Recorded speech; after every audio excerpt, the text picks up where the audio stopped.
yo llego al Limonero Real habiendo hecho antes 2 películas en el río, que son La orilla que se abisma y El rostro, y entonces ese encuentro con la novela de Saer a mí siempre me impresionó mucho, y después de hacer esas 2 películas sentimos que el grupo estaba preparado para afrontar ese desafío, porque es un grupo, una película la hace un grupo, no la hace una persona, ¿no?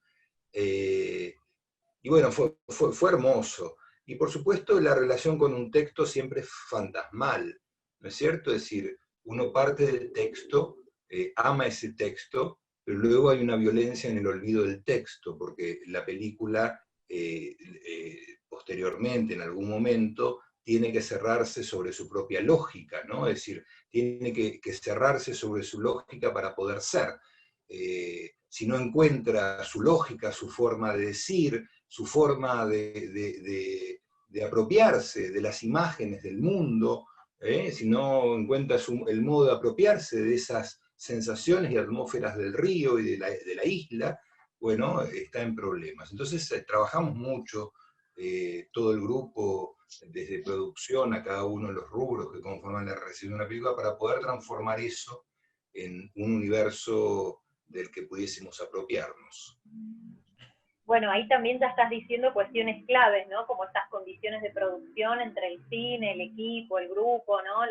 Y también, digo, Guillermo nos va a poder hablar un montón, y la literatura, que también son otros mecanismos y otras condiciones, tal vez un poco más en soledad.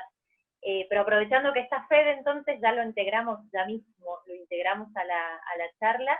Y bueno, primero, Fede, también saber, conocer tu punto de vista, ¿no? ¿Qué te pasó? También, digo, vos como realizador, investigás también mucho obra de escritores, entonces tenés como en claro, ¿no? Ese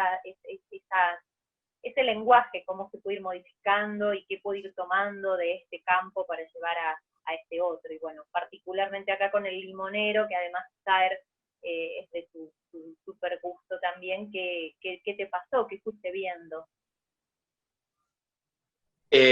Mira, yo la película la vi 2 veces. La vi en su momento cuando se estrenó en el Cine Universidad, que la verdad que fue como otro tipo de experiencia, verla con gente y qué sé yo, que la verdad es que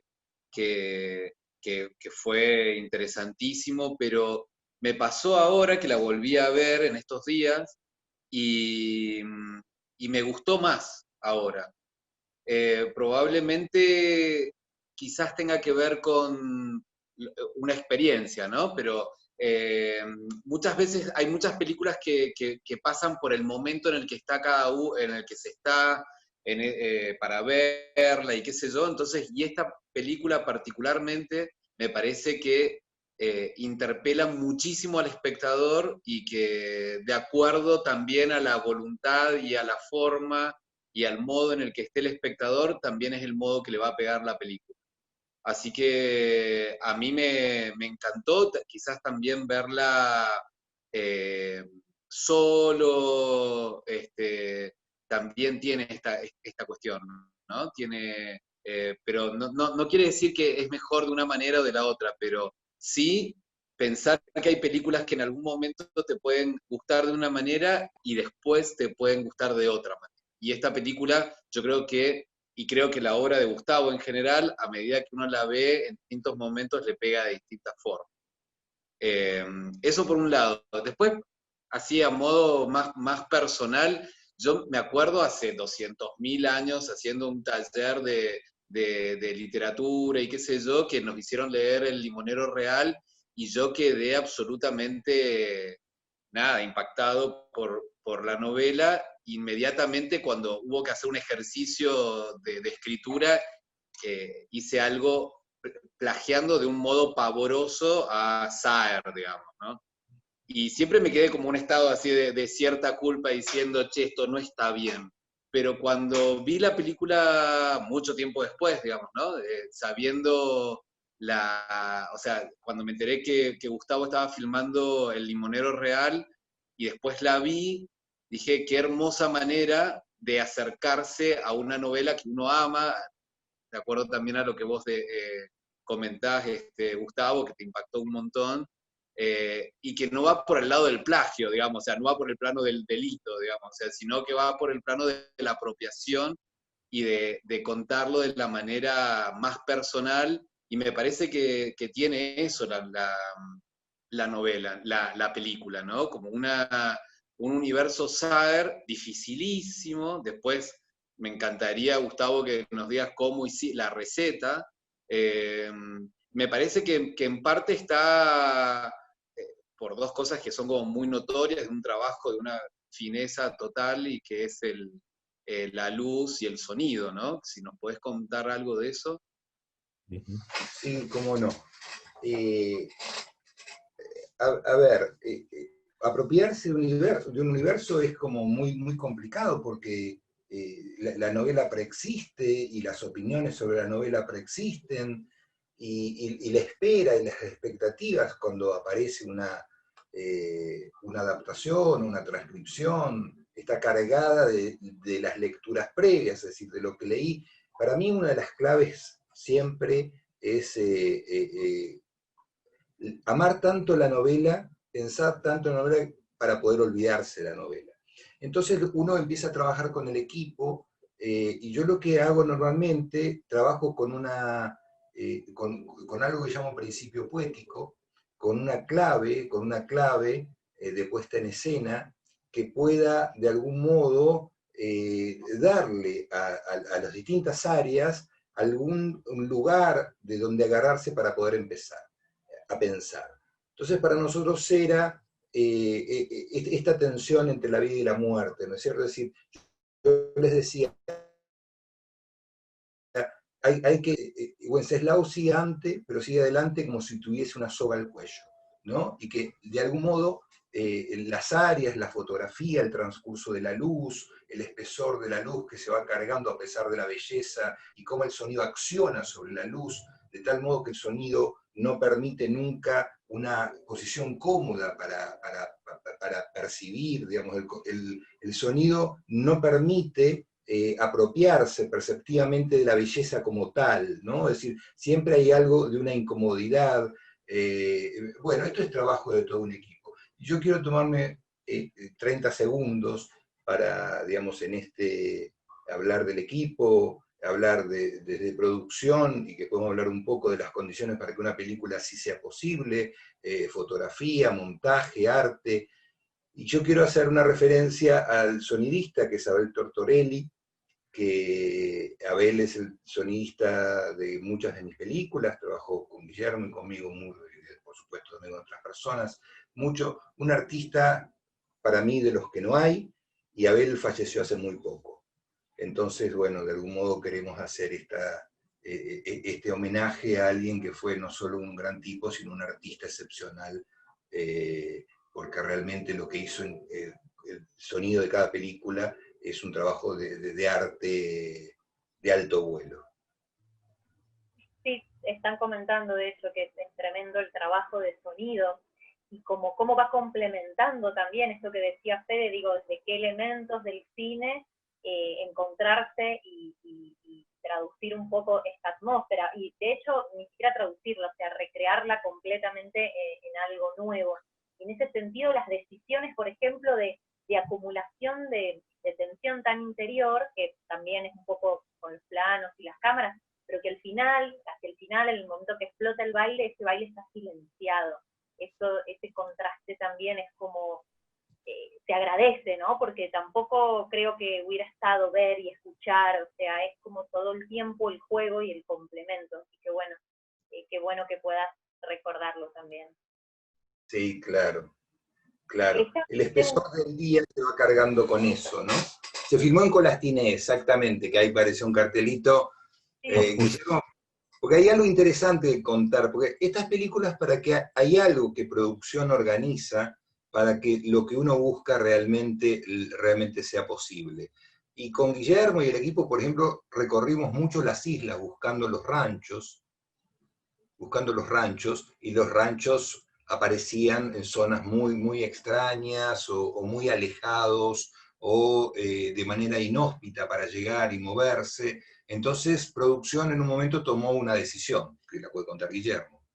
Pero por favor, No, bueno, Guillermo, queremos escuchar tuvimos que ese trabajo arriesgar. de No, producción. tuvimos que arriesgar estábamos en una zona inundable, y bueno, tuvimos que construir un rancho y invertir plata y tiempo, y sabíamos que eso se podía tapar. De hecho, hubo una inundación a la semana previa bueno, que no fue tan grande y permitió que hubo 2 días que creo que no se pudo pasar con los camiones, y vinieron de la municipalidad y tiraron cosas como para poder pasar. Y al año siguiente, o sea, nosotros filmamos en el marzo del 2015, y la teníamos que filmar en marzo porque transcurre es un día, o sea, no teníamos margen, no podía llover, dependíamos muchísimo del clima. Y al año se inundó, o sea, hoy por hoy los ranchos no existen más, o sea, hubiésemos filmado un año después, no hubiésemos podido filmarla porque se hubiese inundado todo. Y bueno, yo, la verdad que toda la previa sabía, me acuerdo cuando fuimos a ver la locación, que el dueño de la casa nos miró y dijo, miren que esto es zona inundable, ¿eh? Y bueno, ahí dijimos, pero no nos quedaba otra, o sea. Había que arriesgar en una zona que pudiésemos llegar más o menos fácilmente a los ranchos. Habíamos mirado ranchos, Mateo había estudiado mucho cómo eran los ranchos, los construimos con las técnicas del adobe, es decir, hubo como todo un trabajo en torno a eso, pero de modo que fuese accesible para filmar. Y bueno, el agua nos acompañó mansa durante todo el tiempo y el sol nos acompañó generoso todos los días de 4 semanas de rodaje, porque precisábamos sol todo el tiempo, porque la película, digamos, si teníamos una semana de lluvia, era un problema muy serio. Gustavo y Guillermo también, filmaron en Colastiné, obviamente son tierras de Saer y un lugar muy presente en su obra también, por una cuestión vinculada a Saer, a que él menciona tanto Colastiné, o por una cuestión de producción. Digo, para estar más cerca de Saer o por una cuestión de decisión de producción. Entre todas las posibilidades que había, si nosotros hubiésemos conseguido los ranchos 50 kilómetros de Colastiné, probablemente hubiésemos filmado, pero en el momento de construirlos y en el momento de decidir una zona que nos pareció hermosa, en la orilla del río Colastiné, en ese sector, y además a 10 cuadras de la casa de Saer, era como que cerraba todo. Como que cerraba todo, teníamos como una serie de condiciones, digamos, rituales, si se quiere, y además de producción, como una combinación que nos favorecía en muchos sentidos. Y el apoyo de la provincia de Santa Fe también tuvimos. Claro, claro. Acá preguntaban también por el tiempo, ¿no? Como el trabajo con el tiempo. Recién decías, Guillermo, especificando que todo sucede en un día, pero es cierto que una se mete como en unos tiempos. Yo la verdad que no tenía muy en claro si era un día, dos, o sea, es como una cuestión, no como meterse por una endija y profundizar, y creo que a otra gente le ha llamado la atención el tiempo. Lo que decís, Gisela, porque te cuento algo que es interesante, que creo que no sé si lo conté alguna vez. El guión, digamos... Que digan esto. ¿Eh? Qué lindo que digan esto, no sé si lo conté alguna vez. No sé si lo conté alguna vez. Tal vez sí, pero creo que no. Porque es una intimidad del trabajo. Claro, cuando uno hace un guión, en esa relación fantasmal, abandona muchas cosas de las operaciones literarias. Desde la trama, que hay cosas hermosas, por ejemplo, en la novela, cuando llega Wenceslao Niño a esa isla con niebla por primera vez, que digamos, escenas maravillosas, pero que no entran en una película, en un recorte de una película. De todos modos, en el guión, yo había resguardado una cosa que es particular de la novela, es que vuelve a empezar. Amanece, ya está con los ojos abiertos, esa operación de volver a empezar. En el guión había 3 comienzos, ¿sí? Es decir, la película empezaba 3 veces. Y entonces le dedicamos muchas jornadas de preproducción a discutir cómo eran esos nuevos comienzos, qué se veía distinto, de qué manera se veía distinto, qué qué aportaba ese volver a empezar, y lo discutíamos, y habíamos encontrado, ¿no? Unos pequeños cambios de punto de vista, de alteración climática, y empezamos a filmar atendiendo a eso que el guión planteaba y que funcionaba muy bien en el guión. Pero una de las cosas que producción entendió que era bueno, que yo insistí, es que Mario Bochicho, el montajista, viniera con nosotros desde el comienzo, se instalara con nosotros allí en el campamento. ¿Por qué razón? Porque todas las películas que habíamos hecho, es decir, con Insomnia, que yo había hecho, hasta ese momento, 10, 12 películas, habíamos filmado en un tiempo muy prolongado. Es decir, habíamos filmado a lo largo de un año, entonces filmábamos, editábamos, pensábamos, filmábamos, editábamos, pensábamos, y esta había que filmarla en semanas corridas. Entonces, al principio filmábamos y editábamos con Mario, digamos, las primeras 2 semanas fueron como un enloquecimiento, pero enseguida entendimos que ese mecanismo de volver atrás no favorecía a la película, que no lo favorecía y lo abandonamos. Pero lo que sabíamos que había que conseguir desde algunas imágenes, por ejemplo en los viajes, el espesor en los viajes, el espesor que va aportando el sonido, lo que sucede en los viajes que aparentemente llueve, digamos que tenía que haber algunas instancias de percepción que generaran un espesor en el tiempo, como si el tiempo, el presente, contuviera un pasado, y que eso lo tenía que conseguir la puesta en escena, el montaje, el sonido, etcétera, etcétera. Y entonces el montaje... ¿En qué momento del rodaje, está buenísimo lo que contás, ¿en qué momento del rodaje tomaron esa decisión? De contar con el tercer día. Sí, porque empezamos a filmar, nos reunió con Mario, editábamos, qué sé yo, y enseguida vimos que eso no funcionaba. Entonces, enseguida, el espesor, la soga al cuello, hay que conseguirla de otra manera. ¿No? Entonces, bueno, ahí entendimos que los viajes, por ejemplo, de Wenceslao, era algo para dilatar el tiempo y buscar esos espesores. Es decir, como que los movimientos tenían que colaborar en ese espesor. Mirá qué bien. Y el guión, que vos decís que eso funcionaba en guión, es muy interesante. Cómo hay cosas que funcionan en el guión perfectamente y después... Absolutamente, absolutamente. En el guión uno lo leía y era como muy efectivo, ¿no? En términos de escritura, pero luego entendimos enseguida que era como una especie de obviedad, de detención, que en el recorte que habíamos hecho, donde no había una temporalidad tan dispersa, tan abierta como hay en la novela, no nos ayudaba en nada. Mira. Una cosa que te quería preguntar es, me pareció ver en la película como 2 partes, digamos. Se te muteó, Federico. 2 partes, hasta 2 partes escuchamos. Ahí está, vuelve. Ahí. ¿Hola? Y ahora sí. Perdón, que justo se metió. No, que había...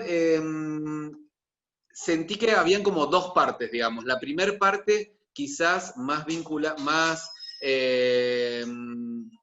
más de un universo más realista y qué sé yo, y después la película va tomando como un espesor y una densidad, tanto en la luz como del sonido, bueno, esto que apuntaba Gise recién, ¿no? De la parte de la fiesta y del baile donde se suprime, está buenísimo cómo está trabajado el sonido, que se suprime la música y toda la cuestión de fiesta y quedan como... ¿Cómo eso lo fuiste trabajando después en el montaje, esta idea, o también ya estaba previa en el guión? El montaje profundiza algo que ya está planteado de algún modo, ¿no? Y la puesta en escena profundiza algo que ya está planteado. Nosotros sabíamos que si buscábamos ese Wenceslao vive, como, y sigue adelante con los ritos de pasaje del año, con la celebración, ese pasar adelante está cargado por dos circunstancias: su hijo muerto y la presentización permanente de su hijo muerto a partir de la negación de ella de asistir muchos años después todavía a las ceremonias de pasaje de año. Entonces, si nosotros pensamos, Wenceslao vive con hace todo esto con la soga del cuello, la puesta en escena tenía que subjetivar la percepción de Wenceslao, donde en el transcurso del día esto empieza a ser como una carga, ¿no? Que llega para nosotros el momento culmine cuando se tira al agua, uno de los momentos, ¿no? Se tira al agua y esa tensión entre la vida y la muerte, y que luego todo está traccionada por esa tensión. Entonces, la puesta en escena se hace cargo de eso, no explica esto, sino que se hace cargo para, de algún modo, que acompañemos ese dolor y ese pasar, donde incluso la celebración no es una celebración común y festiva. Justamente más temprano Erika decía que es maravillosa esa imagen cuando Wenceslao se tira al río y mira el exterior, bellísima. Y también ahí hay algo de los planos, ¿no? Porque la primera vez que aparece un plano, no sé si es del todo subjetivo ahora que lo pienso, pero sí como que está ya un poco mucho más adentro, porque también hay algo de estas distancias, de la posibilidad de narrar. O sea, la imagen se vuelve completamente narrativa, uno está viendo ahí ese tercera persona, ese narrador medio omnipresente narrando en tercera persona, en el traspaso de los viajes, del río, de las imágenes, o sea, esa paciencia en detenerse, uno siente que se le está describiendo a ese paisaje. Y cuando nos vamos con el personaje, no estamos tan encima, ¿no? Es como, hay una distancia planteada en eso. Después con el agua, ya ahí sí vemos los movimientos de la cámara, la estamos acompañando como en estas emociones que ya, digo, tienen que salir. Claro.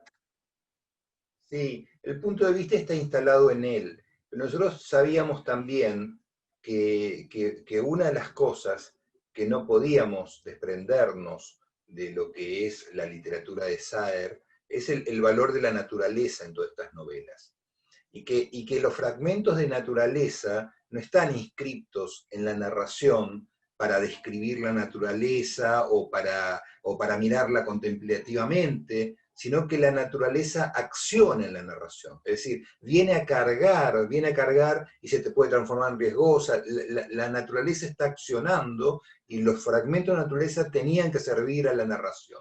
Entonces, esto que observás, esa relación, ¿no?, de subjetividad, también es la relación con esa naturaleza, que es la naturaleza donde viven los personajes, pero que se pueden transformar en otra cosa en algún momento, ¿no? Es decir, puede ir como extrañándose, ¿no? Pero no extrañándose porque es un lugar ajeno, sino porque la ajenidad está en el duelo, en el dolor, etcétera, etcétera. Perdón, pero ahí recién apareció una pregunta, creo que era de Marta, diciendo, por Dios que conteste, ¿en qué se parece, qué tiene de la novela original y qué no y por qué? Bueno, yo no podría, digamos, deberíamos dedicarle como mucho tiempo, ¿no? A mí me parece que de la novela original tiene la historia base, es decir, es una celebración de fin de año, de un grupo familiar, de 3 hermanas con sus hombres y sus hijos y sus hijas, digamos, lo que está en el presente, y que ella, la esposa de Wenceslao, se niega a asistir a esa ceremonia de fin de año porque está de luto, dice, porque su hijo murió 8 años atrás. Eso es de la novela. Los personajes son de la novela. Algunas de las operaciones, por ejemplo, esta que yo digo de la función de la naturaleza o el modo de la naturaleza de volverse narrativo en la novela de Saer, está en la novela. Luego, con esos elementos, la película se cierra sobre sí misma, se aparta, recorta trama, recorta temporalidad, recorta porque no puede dispersarse, recorta procedimientos narrativos, recorta y trata de acercarse a esa atmósfera por otros lugares, porque son dos lenguajes diferentes, digamos. El lenguaje de la literatura dice de una manera y el lenguaje del cine dice de otra, ¿no? Entonces es ahí, digamos, donde desde ese punto de partida, luego está el distanciamiento, que siempre es una violencia, es el ejercicio de una violencia sobre el texto literario, pero yo lo que creo que sin esa violencia no hay película, ¿no? Porque si es literalmente, si la película es literalmente una novela, si es como un resguardo del argumento nada más, la película pierde su posibilidad. Entonces, hay como una especie, ¿no? Es como una relación de amor-odio, un amor a un texto, ¿no? Y por otro lado una violencia de distanciamiento del texto para que la película pueda ser. Clarísimo. Hay un punto, hay un elemento... Sí, Gise, creo que ibas a decir algo. No, solamente agregar, porque hay un montón de comentarios, así que primero agradecer a las personas que están escuchando la charla, están escuchándola con un montón de cariño y con muchísimas preguntas, y hay un comentario que medio que me emocionó, que pasó ya hace un rato, no quería dejar de decirlo, desde Córdoba, conmovida, empieza, que no imaginaba poder vivenciar un duelo como si fuera propio, con tanta belleza y desde tantas maneras de aceptar o transitar ese dolor. Dice algo muy bonito que es, la vería infinitas veces porque es incómoda y esperanzadora, ¿no? Que tiene algo con lo que justamente estabas diciendo, Gustavo. Bueno, un montón, digo, estos mensajes, pues guardamos el chat y te los damos. Porque los guardás, por favor, porque yo no puedo, mientras contesto no puedo leerlos y me estoy perdiendo ahí. Muy interesantes las preguntas y los análisis que están haciendo mientras estamos charlando, así que yo voy a ir metiendo. Fede. Sí, una cosa, Gustavo, que también me llamaba la atención por el manejo tan verdaderamente extraordinario que tenés del lenguaje poético.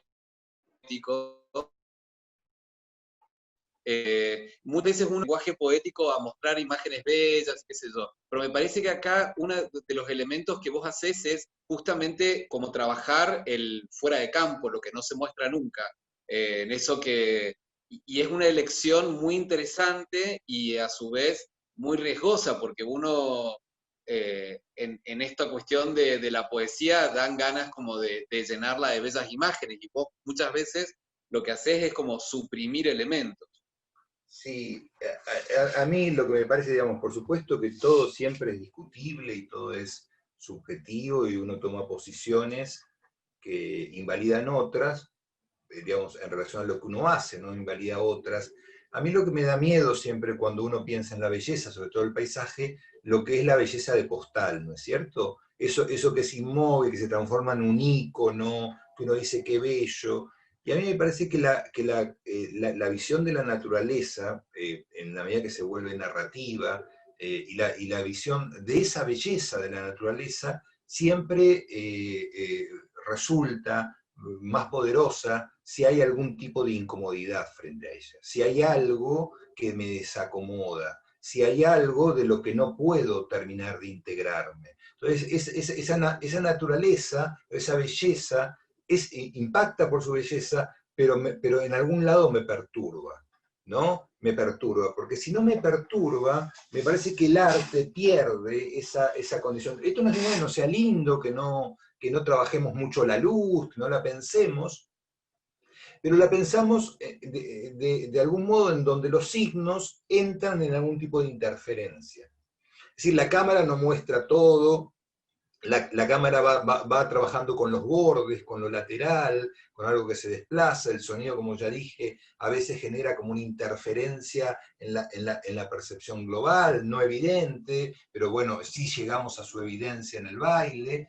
Entonces hay algo ahí de esa incomodidad frente a la belleza que para nosotros en esta película era clave. ¿Por qué? Porque lo que se vive es un duelo, ¿no? Porque si no ponemos al espectador una experiencia de incomodidad, no podemos atravesar el duelo, también de la belleza, es una belleza incómoda, si no lo ponemos frente a ese conjunto de sensaciones, no estamos atravesando un duelo de verdad con el personaje. Entonces, para poder atravesarlo de verdad, era necesario ese conjunto de operaciones. Bien, y en este... No, seguí.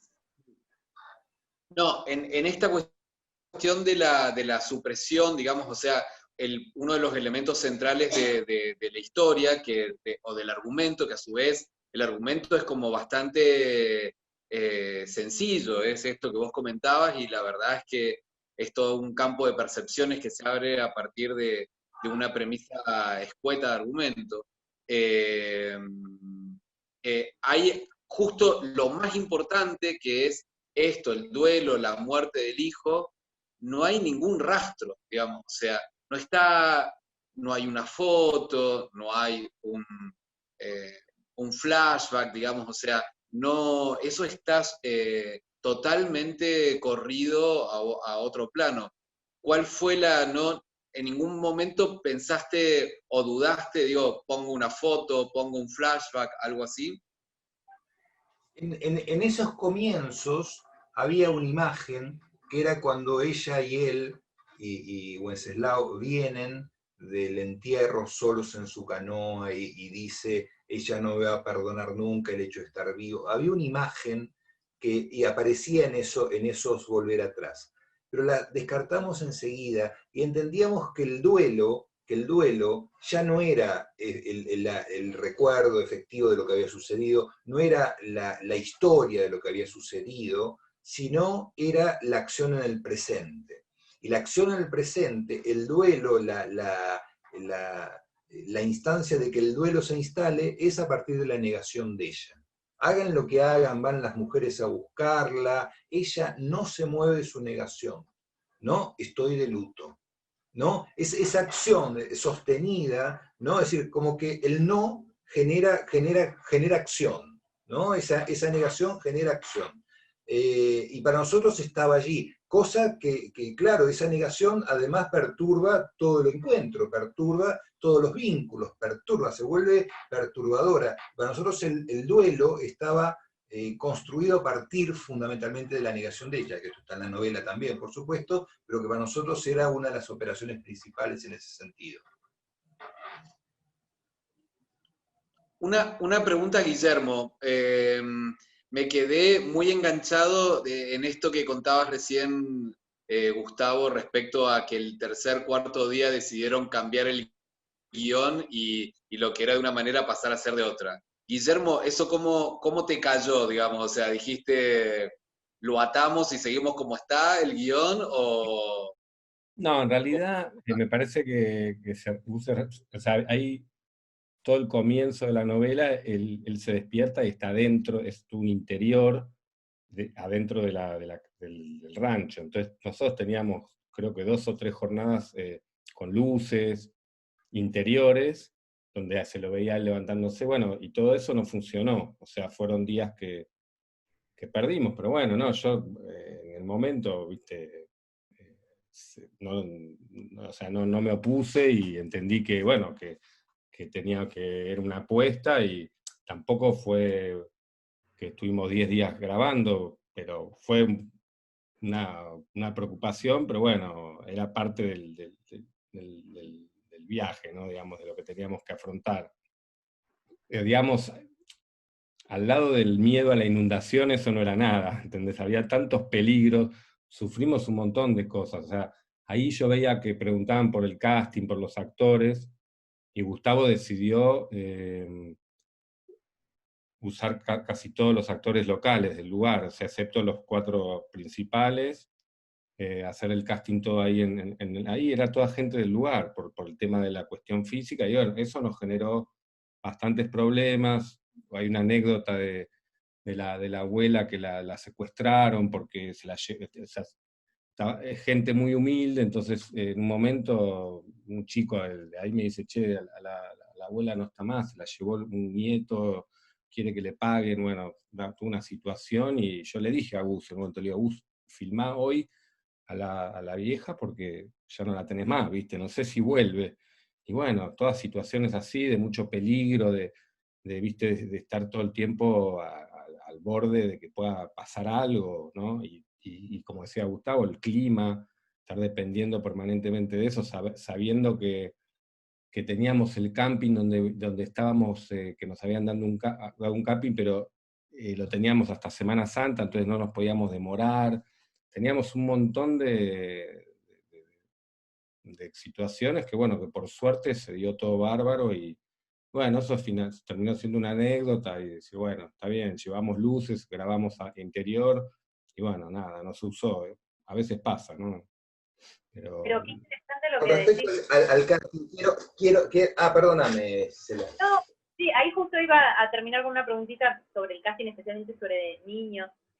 No, qué interesante lo que decís, Guillermo, porque toda esta tensión, si bien se refleja en la obra, pero en lo que se tiene que reflejar, ¿no? Es como, wow, porque en medio de todo esto, lo mismo lograr este tiempo, primero, ¿no? Esta expansión de tiempo, esta dimensión, este no tiempo, esta observación del espacio, pero que es parte de, y por momentos era como pensar, digo, qué trabajo no tan logrado, porque las condiciones claramente no por ningún lado cuajaban de la mejor manera. Y cuando veía a estos personajes, cuando los sentía, la pregunta era, ¿quién se apropia de quién? La naturaleza de ellos o ellos de la naturaleza, porque por momentos parecía que la tuvieran adentro, ¿no? Como adentro de los ojos, adentro de las arrugas, adentro de como de la mirada que ya no, o de la no palabra. El casting está como también súper bien. Ahí decía una persona, la viejita es muy cinematográfica, así es la vida en Colascine. Y te quería preguntar entonces, si querés charlarnos del casting, Gustavo, también por los niños. Sí, porque a nosotros nos parecía que hay algo, ¿no es cierto?, de lo que el cine dice, y que la apuesta es que si hablaba de la naturaleza también hablan los cuerpos, ¿no? Y hay cosas que no pueden actuarse, es decir, era muy difícil que el personaje de Wenceslao o el personaje de Rosa lo pudiese hacer alguien que no es actor o no es actriz.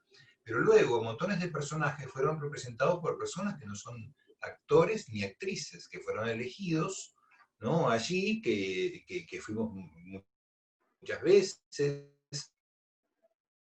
a buscarlos, y esto me pareció una experiencia, entiendo todo, es interesante porque todo este riesgo del que habla Guille, yo me enteraba muy lateralmente, es decir, producción resguarda para que todo ese riesgo no le llegue a dirección, ¿no? Para que pueda trabajar. Entonces, yo tengo de todo el trabajo con las personas de allí, para mí fue una experiencia maravillosa. Yo me acuerdo de los chicos, por ejemplo, Gastón Ceballos, quien hace el ladeado, que nos escribimos constantemente, Gastón me escribe, porque nosotros estamos pensando, ahora la pandemia nos demoró un poco en su posibilidad, pero vamos a filmar Nadie Nada Nunca, de Saer, donde está el ladeado también, entonces Gastón Ceballos será el ladeado, entonces estamos en contacto. Y yo me acuerdo de una cosa que quiero contarla porque a mí me parece maravillosa. Estábamos construyendo los ranchos y estábamos aprovechando a terminar de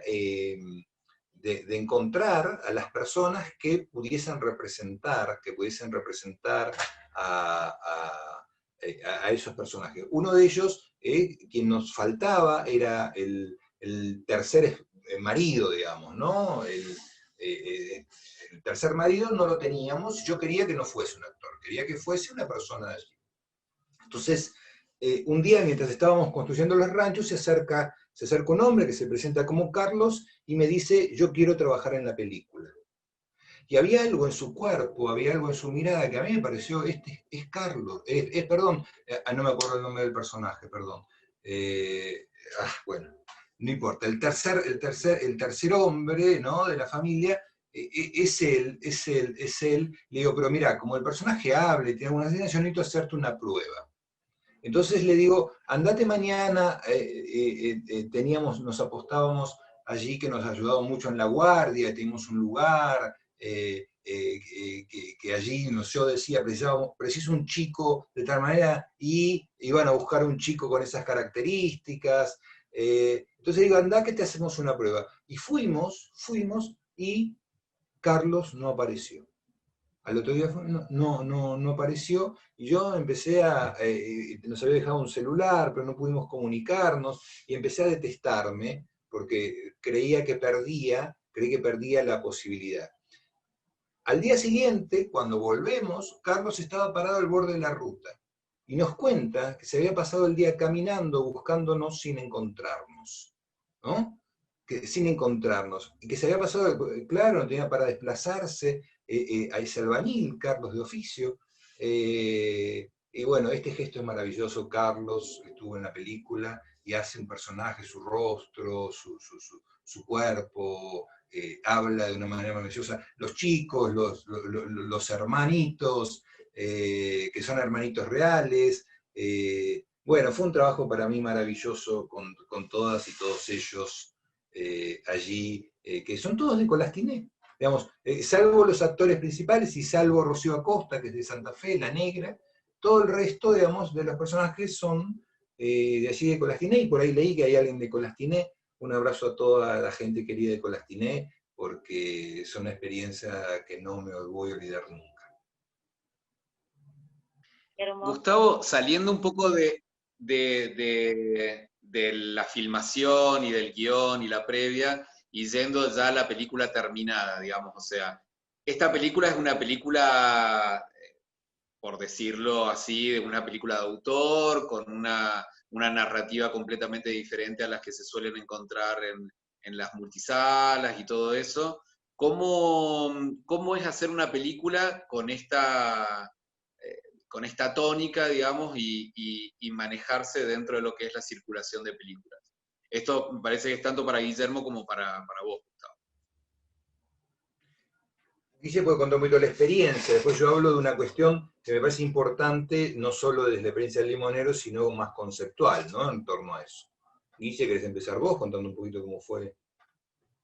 Sí, nosotros veníamos como decía Gustavo, a hacer documentales que tenían como otro perfil, y bueno, era un desafío muy grande poder ir a salas y demás, pero bueno, creo que hicimos un trabajo muy así, muy artesanal, y llegamos a tener 10.000 espectadores, que fue, ¿no? Fue un logro bastante grande, y estuvo en el Malva mucho tiempo. Era una película que nosotros sabíamos que no iba a ser de un tanque ni nada por el estilo, pero bueno, es una decisión también nuestra, de un tipo de cine que defendemos. Pero obviamente fue muy difícil porque sostenerse ¿viste? En los shoppings y en esas salas, que bueno, que si no cumplís con con ciertos espectadores, no te dan muchas chances. Sí, fue difícil, pero a pesar de eso, yo creo que logramos también con las redes sociales y demás, que tenga un tiempo en salas bastante largo, ¿no? No sé, Gustavo, vos qué pensás, pero Sí, no, creo que... 7 semanas estuvo en salas, con mucho trabajo artesanal, íbamos a las Facebook. presentaciones, mucho debate. Las funciones en Santa Fe fueron hermosas, digo, hubo como mucho movimiento de acompañamiento, ¿no? De la película, y esto creo que le fue bien en relación a lo que es este tipo de películas. Que acá es interesante pensar, ¿por qué tenemos que decir lo que es este tipo de películas? ¿Frente a qué cosa, ¿no? Decimos este tipo de película? Cuando decimos esto, entendemos todos, el sobreentendido es que se corren de las formas hegemónicas del cine, cada vez más hegemónicas de decir, ¿no? Es decir, cada vez más digamos, el cine se definió en formas hegemónicas sostenidas por los cines de cadena, sostenida por todo el aparato de distribución, que cada vez se cerró más sobre un tipo de cine que vuelve extranjero o extraño todo aquello que se corre un poquito. Y esto es un horror. En conceptos políticos, de política cultural, es un horror, porque digamos, después uno se divierte con la película que quiere y ve la película que quiere, pero hablo en términos de políticas culturales, porque lo que me parece que lo que ayuda siempre a la profundización de una cultura, a la mejoría de cada uno como persona, es la posibilidad de lo plural, digamos, de poder asistir a ver cosas diferentes, ¿no? De ver cosas que funcionan y hablan de manera diferente. Y me parece que esto, el cine cada vez está más problemas, hay como una concentración de poder muy fuerte, de poder de distribución, que vuelve cada vez más, digamos, si pasan los años, vos fíjate que, por ejemplo, La orilla que se abisma, que es una película todavía muchísimo más, ¿no? Se había estrenado en 5 salas. Hoy una película como La orilla que se abisma, no sé si podríamos ir a la sala de Mendoza, a darla un par de días, pero sería como muy difícil poder estrenarla. Y esto fue, en poco tiempo, fue cada vez más serio, ¿no es cierto? Y después de la pandemia no sé qué queda de todo esto, ¿no? Sí, Porque, bueno, por un lado, también entiendo, ¿no? Fede lo dice como justamente director artístico de un festival que trae y trajo a Mendoza claro, otro tipo de cine. Cuando decimos otro tipo de claro, cine, es solamente para claro, posicionarnos también políticamente desde dónde y qué es lo que queremos claro, ver, queremos claro, compartir, ¿no?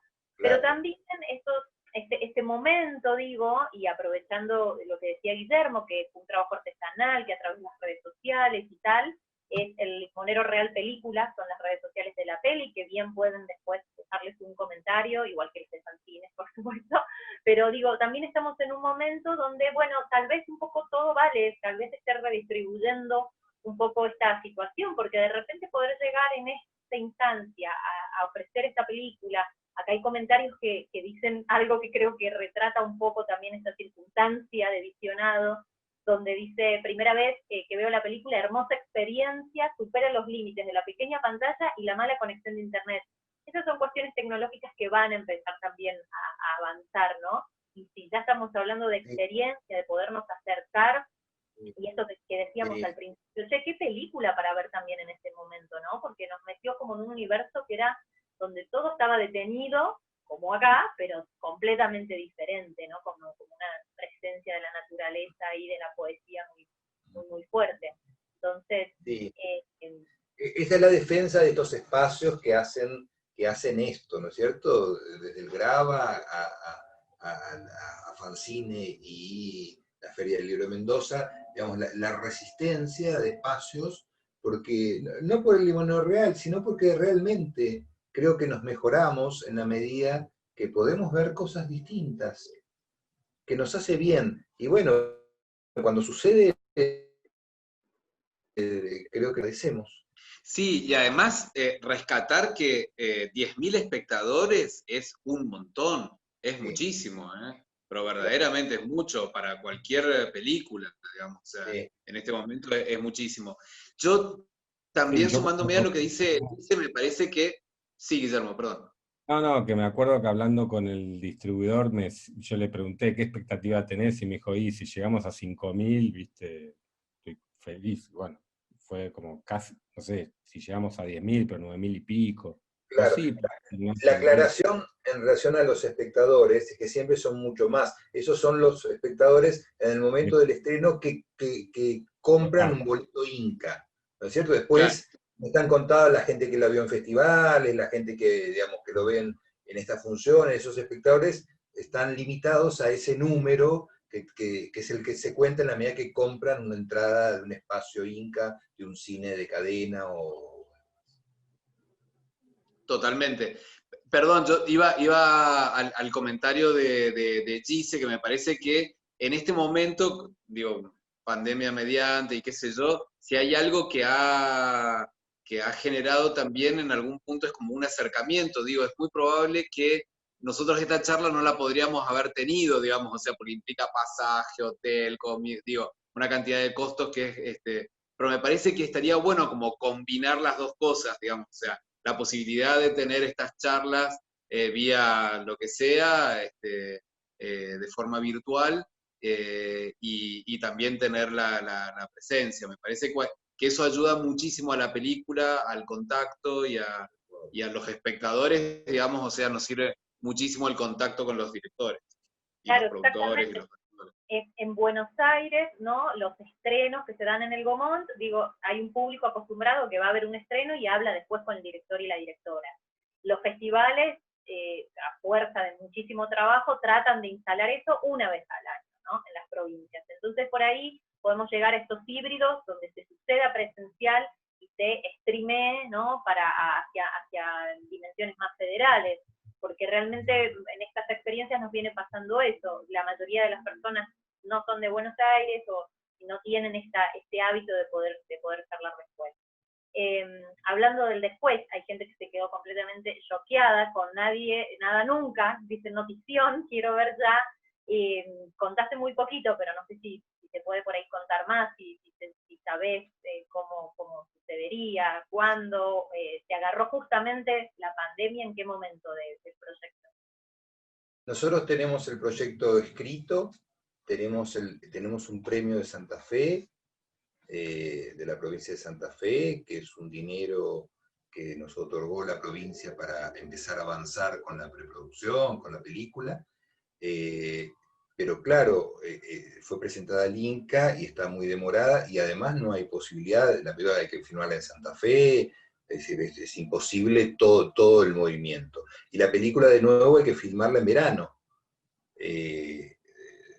O primavera, verano, para nosotros es o noviembre o marzo los meses en que podríamos filmar la película, así que no lo sé, esperemos que el próximo noviembre, no el próximo marzo, pues esto ya es imposible, porque hay que hacer un trabajo que también es artesanal, ir muchas veces, elegir la gente, elegir los lugares, todo ese trabajo que normalmente el cine lo hace 3 semanas antes de empezar a filmar, nosotros lo hacemos distribuido en mucho tiempo, porque eso nos permite hacer reuniones, pensar, bueno, todo ese proyecto estará atravesado por el tiempo necesario para que la película esté lo suficientemente madura al momento que empecemos a filmar. Esperemos que, si la pandemia nos deja, que para noviembre del año próximo o marzo del 2022 podamos filmarla. Bien, buenísimo. Bueno, ahí me preguntaba el Limonero, ¿cuánto? Nos llevó como 5 años, ¿no, Gus? El Limonero, entre que Sí, Nos llevó empezamos. llevó 9, 4 películas. ¿Cómo? ¿Perdón? Comentaba Nos llevó como por lo menos 4 o 5 años desde que el guión estuvo escrito hasta que es presentado al Inca, y había que esperar luego el verano. Todo ese proceso fue muy largo, creo que fueron 4 años.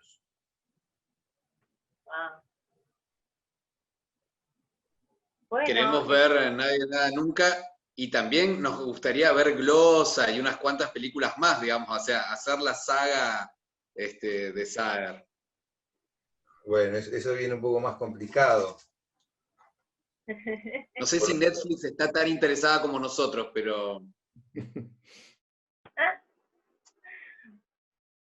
Por último, yo también quería preguntarle a Guillermo cómo fue que, porque bien lo contaron, ¿no? Como que él te mantenía completamente afuera, ¿no? De esa atención, cuidando la producción, cuidando la dirección, lo cual se ve en la película.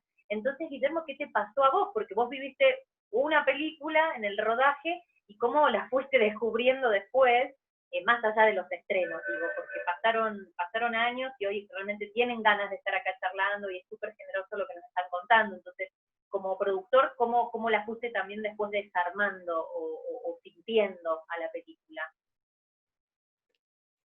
A mí me pasó, bueno, que por un lado sí, siempre tratando de cuidar a Gustavo de todos los problemas, lo traté de, bueno, lo viví como pude, ¿no? Casi no dormí durante esas semanas, no dormía. Además tengo un nene tenía un nene de 2 años, así que tenía que viajar, ir y venir.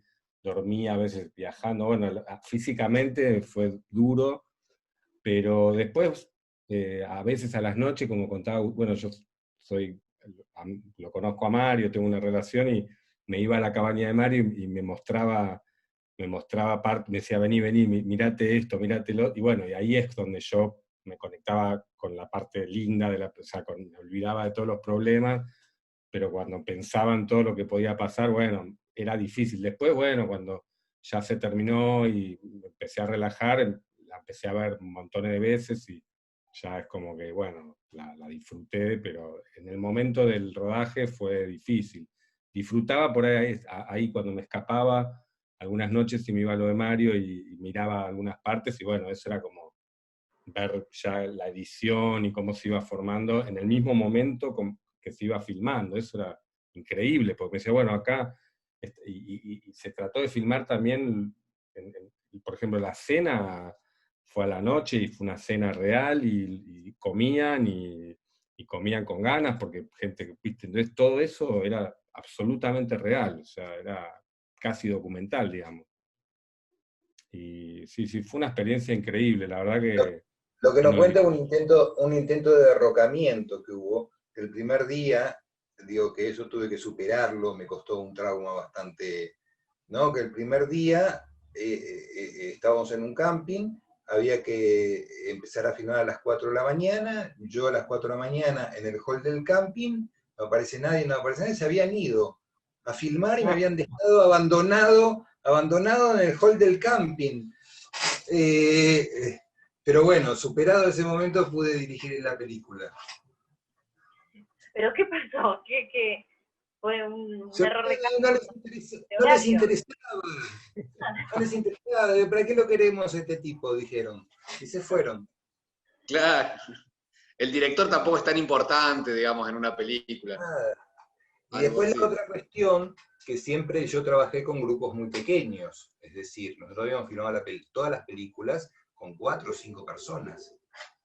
Y acá era un grupo pequeño para la película, pero era un grupo bastante más grande que habitualmente, pero era el equipo de siempre, con algunas multiplicaciones en las áreas.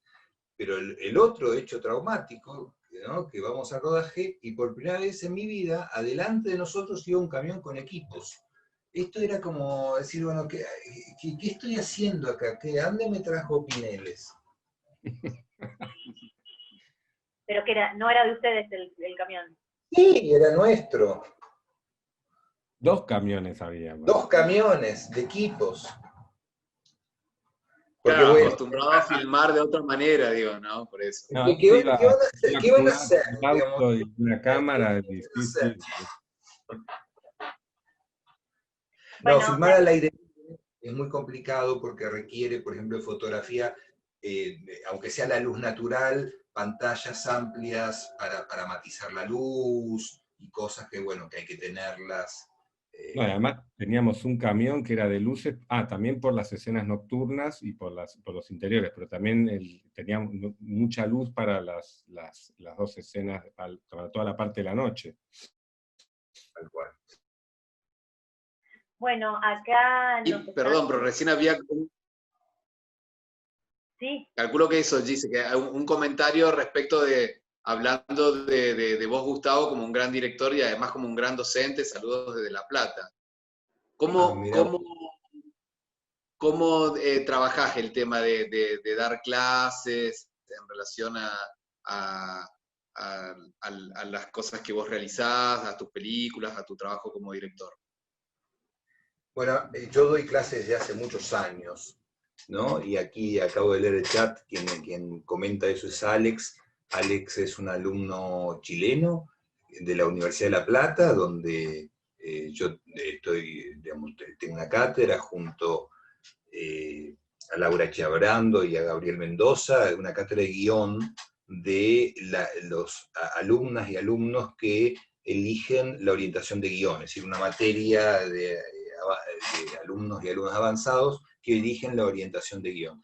Y para mí siempre la docencia en esa instancia de, digamos, de posibilidad de pensar, se vuelve como un lugar muy atractivo, porque de verdad creo en una docencia donde es un ejercicio también de autorreflexión, ¿no? Donde si yo no creo en las fórmulas, bueno, partimos de una reflexión más amplificada, partimos de cuestionar realmente los modelos, de pensar modelos más amplios, y hacemos una materia buscando cosas en los poetas, en los filósofos, y toda esa búsqueda, todas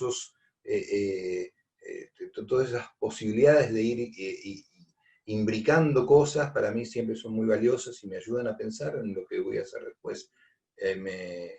Para mí es una instancia muy hermosa, y bueno, espero poder seguir combinándonos las cosas.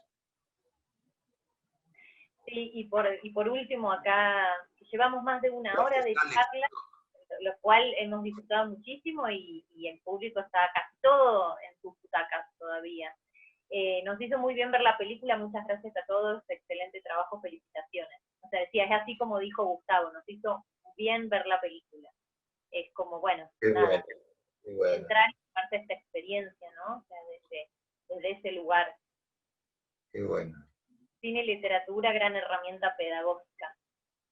También comentan.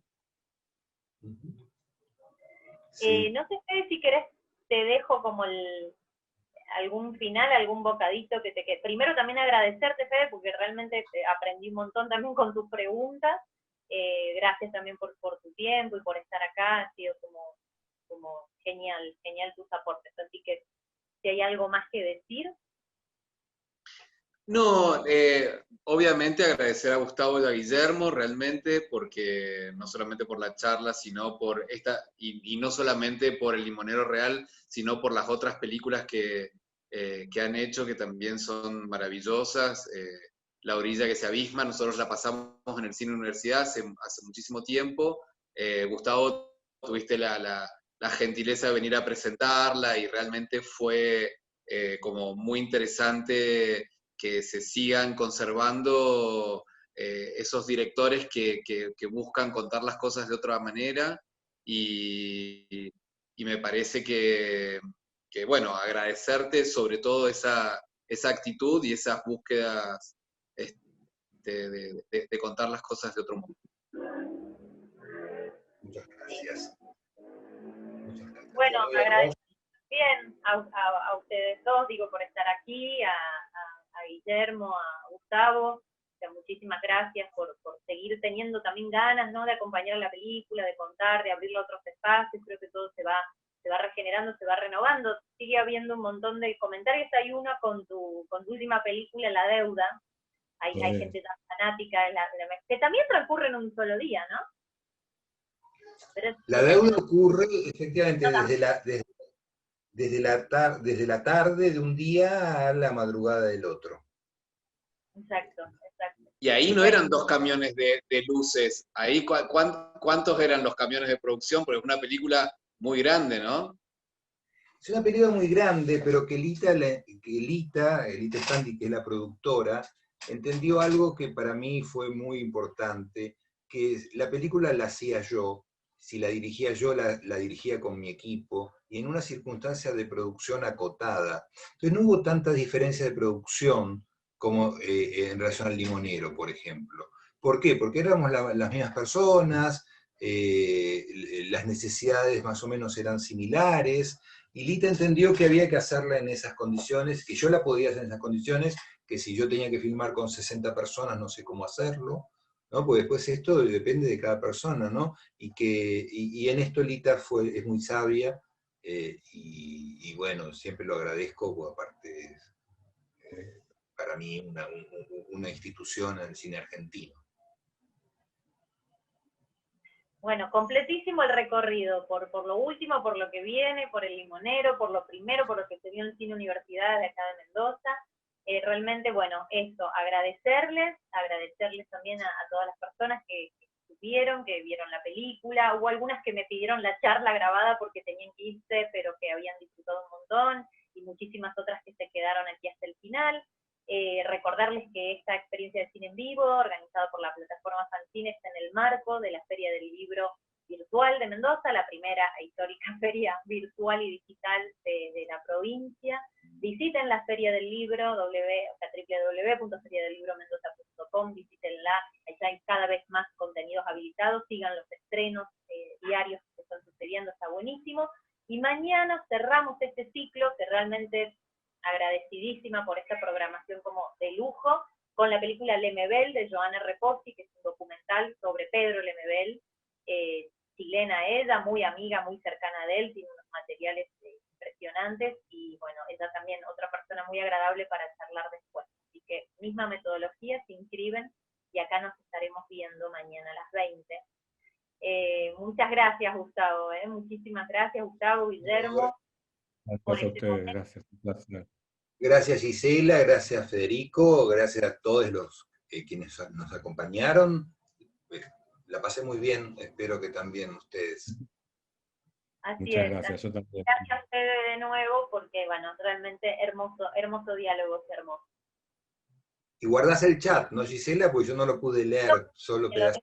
Sí, lo tengo acá copiado porque estoy registrando con otro sistema que no registra siempre bien el chat. Así que en este momento le estoy volviendo a dar copiar, porque si te lo quiero mandar, esto es súper interesante. Así que todos estos comentarios que estuvieron escribiendo, bueno, en breve ya le están llegando a Gustavo y a Guillermo. Nos despedimos aquí, hay que cerrar las pantallas y bueno, muchísimas gracias por este momento. Chao. Adiós. Chao, gracias. Chao, chao, muchas gracias. Gracias. Adiós.